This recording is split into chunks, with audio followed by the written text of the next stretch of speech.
you just take a moment to read what, in fairness, looks like a fairly grand mission statement.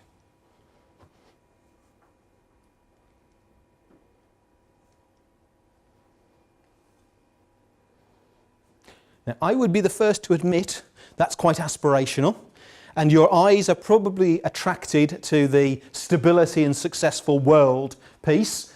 And I can imagine one or two wry smiles as people think, well, you know, who on earth do these guys think they are, that they can lead to a more stable and successful world? That's a fair question. The answer is probably best described like this. So our role as a professional membership body and an awarding body is to educate compliance professionals, hopefully to inspire compliance professionals, but most important of all, to enable compliance professionals with a range of resources so that they continuously develop themselves and hold themselves to the highest forms of international best practice and standards. Now just imagine for a second that if everybody in this room, and I'm sure you do, understood what excellence looks like in the particular part of compliance that you work in, and you were able to hold your companies to those standards.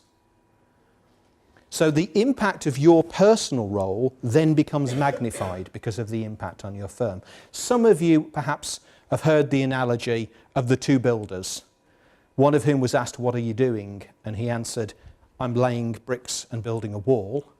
And the one next to him was asked, "What are you doing?" And he said, "I'm laying bricks and building a cathedral." And they were doing exactly the same job. But the bottom line is that the one over here actually understood how what he did contributed to the bigger picture. So if you start to take this bigger picture up, imagine all those organisations are working to the highest standards of excellence and best practice. Then depending upon whether your role is focused on financial crime compliance / money laundering, which many of you will be responsible for, or whether your role is focused on regulatory compliance, in other words, making sure that international, national and local standards, industry standards are held and regarded, or for some of you, general compliance in smaller firms probably means all of the above, then actually what you are doing is you are stopping crime. You are preventing the funding of terrorism.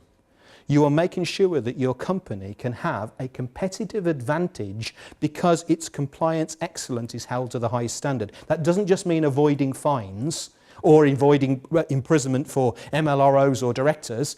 It actually means making sure that you are more competitive than the firm down the road because you're doing the right thing the right way. Imagine everybody managed to achieve that with their firms. You can see how ultimately that will lead to stability and success. So our job, and therefore your job, is to get the bottom of that pyramid jigsaw right.